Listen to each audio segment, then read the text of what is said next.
आप सभी को मेरा नमस्कार। पिछले कुछ वीडियोस के माध्यम से मैंने प्रमाण सहित स्पष्ट किया है कि भारत की सनातन सभ्यता ने किस प्रकार यूरोप, ग्रीक और अरेबिक जगत को प्रभावित किया है। उन वीडियोस के लिंक आपको डिस्क्रिप्शन में मिल जाएंगे। पर आज मैं आपको प्रमाण सहित बताऊंगा कि भारतीय सनातन हिंदू सभ्यता ने अमेरिकन थॉट प्रोसेस को भी बड़ी गहनता से प्रभावित किया है। तो वीडियो अंत तक अवश्य देखना और हो सके तो शेयर भी कर देना। Chapter 1 what's it about. इससे पहले हम अमेरिकन पर पड़े गहरे सनातन धर्म के प्रभाव को जाने। हमें दो व्यक्तियों के बारे में जानना पड़ेगा, राल्फ वाल्डो एमर्सन और हेनरी डेविड थोरियो। ये दोनों अमेरिका के इतिहास के दो सबसे प्रसिद्ध स्कॉलर थे। तो आइए पहले इनका अमेरिका पर जो प्रभाव आज तक है उसे जानते हैं। राल्फ वाल्डो एमर्सन एक प्रसिद्ध लेक्चरर और फिलोसोफर थे जो हार्वर्ड में फ्रेशमैन मैसेंजर फॉर प्रेसिडेंट थे। उनका अमेरिका पर जो प्रभाव था उसको ध्यान में रखते हुए अमेरिका में 1940 में एमर्सन की पोस्टल स्टैंप भी जारी हुई थी। हार्वर्ड यूनिवर्सिटी से पढ़े American critic James Russell Lowell Emerson को अमेरिकन लेक्चरिंग सिस्टम का पायनियर बताते थे। एमर्सन का प्रभाव अमेरिका के सुप्रसिद्ध थिंकर्स पर आज तक है,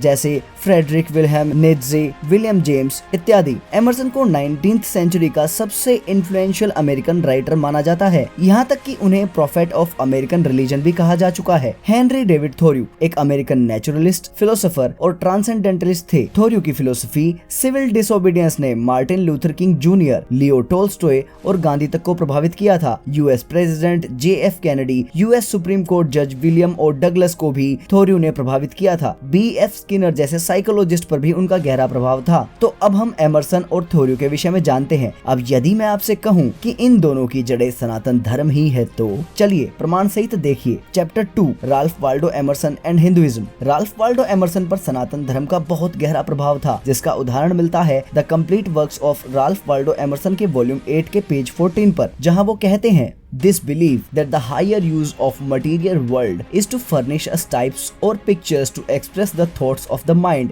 is carried to its logical extreme by the Hindus. I think Hindu books are the best gymnastic for the mind, as showing treatment. All European libraries might almost be read without the swing of this gigantic arm being suspected, but these Orientals deal with world and pebbles freely. अर्थात Hindu thought process और Hindu books human साइक के लिए बहुत गहरे स्तर पर कार्य करती थी। यही बात राल्फ वाल्डो एमर्सन की पुस्तक the prose works of Ralph Waldo Emerson के वॉल्यूम 3 के पेज 201 पर भी लिखी गई है। ब्योंग-च्यू यू सियोल यूनिवर्सिटी और यूनिवर्सिटी ऑफ मिजूरी कैंसस से पढ़े एक ट्रांसलेटर हैं, जिन्होंने अमेरिकन लिटरेचर का गहन अध्ययन कर एक पुस्तक लिखी। नाम था the great circle, American writers and the Orient. इसके पेज 35 के अनुसार एमर्सन ने भगवत गीता के विषय में ये विचार प्रकट किए थे। इन 1848 when returning to the Bhagavad Gita, he had every reason to call it the first of books, for he found his doctrine of double consciousness confirmed in the dialogues between Arjun and Krishna. Emerson एक लंबे समय तक गीता पढ़ने की प्रतीक्षा में भी थे। Ralph L rusk ने राल्फ वाल्डो एमर्सन के लेटर्स का संकलन कर एक पुस्तक का रूप दिया था। नाम था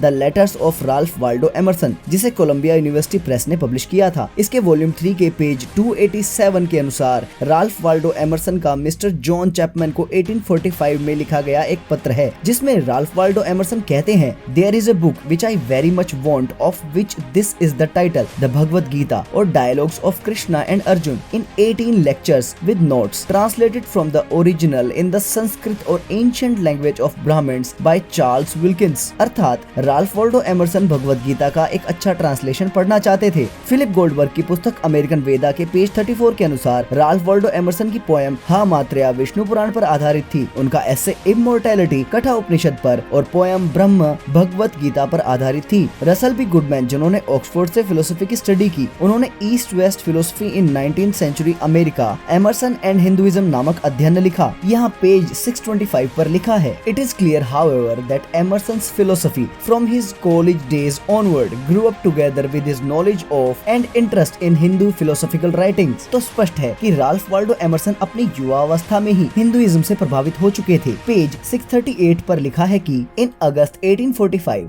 when Emerson was first encountering the Vishnu Puran, Emerson remarked, "The Puran I carried with me to Vermont. and read with wonder in the mountains. Nothing in theology is so subtle as this and the Bhagavad. अर्थात Emerson के लिए किसी भी धर्मशास्त्र में भगवत जैसी गहनता नहीं है। यहाँ कुछ स्कॉलर्स का कहना है कि भगवत शब्द से एमरसन ने गीता को ही रेफर किया है। पेज 627 के अनुसार एमरसन तत्कालीन भारत को एक फॉलन और घायल सिविलाइजेशन मानते थे, जबकि उनके अनुसार प्राचीन समय में भारत वो धरा थी जहाँ विज्ञान प्रगति पथ पर था और संत विचार किया करते थे। तो अमेरिका के इतिहास के सबसे प्रसिद्ध थिंकर जिनका प्रभाव उनके बाद आने वाले लगभग सभी लीडर्स और फिलोसोफर्स पर पड़ा, वो स्वयं हिंदू धर्म से ही प्रभावित थे। तो आपका इस पर क्या विचार है? Chapter 3, Henry David Thoreau and Hinduism. Henry David Thoreau वेदों और गीता से बहुत अधिक प्रभावित थे। हेनरी डेविड थोरियो के जर्नल के भाग 1 के पेज 4 के अनुसार उन्होंने लिखा था, What extracts from the Vedas I have read fall on me like the light of a higher and purer luminary,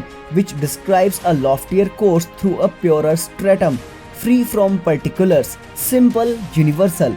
It rises on me like the full moon, and after the stars have come out, wading through some far summer stratum of the sky. अर्थात वेदों का ज्ञान थोरियो के लिए pure wisdom और ज्ञान का प्रकाश था। फिलिप गोल्डबर्ग की पुस्तक अमेरिकन वेदा में भी थोरियो द्वारा वेदों की भूरी भूरी प्रशंसा का वर्णन है। हेनरी डेविड थोरियो की सबसे प्रसिद्ध कृति थी वोल्डन। जरा वोल्डन के पेज 318 एंड 319 को देखिए। In the morning, I bathe my intellect in the stupendous and cosmogonal philosophy of the Bhagavad Gita, since whose composition years of the god have elapsed, and in comparison with which our modern world and its literature seem puny and trivial. I lay down the book and go to my well for water, and lo, there I meet the servant of Brahman, priest of Brahma and Vishnu and Indra, who still sits in his temple on the Ganges reading the Vedas, or dwells at the root of a tree with his crust and water jug. The pure golden water is mingled with the sacred water of Ganges. तो स्पष्ट है कि Henry David थोरियो Gita और वेदों को कितने उच्च स्थान पर रखते थे। सनातन हिंदू धर्म से प्रभावित हेनरी डेविड थोरियो वेजिटेरियनिज्म पर भी हिंदुओं जैसे विचार रखते थे। उनकी कृति वोल्डन के पेज 231 पर लिखा है, I believe that every man who has ever been earnest to preserve his higher or poetic faculties in the best condition has been particularly inclined to abstain from animal food and from much food of any kind. अर्थात Henry David थोरियो के अनुसार जिसे मानसिक शक्ति का विकास करना हो उसे मांसाहार से दूर रहना चाहिए। 2007 में थोरियो के गहन अध्ययन के बाद डेविड स्कॉट ने रीवॉकिंग थोरियो एंड एशिया नामक लेख लिखा, जिसके पेज 19 के अनुसार थोरियो ने 1849 में लिखा था, the Hindus possess in a wonderful degree the faculty of contemplation, the contemplation of the Indian sages.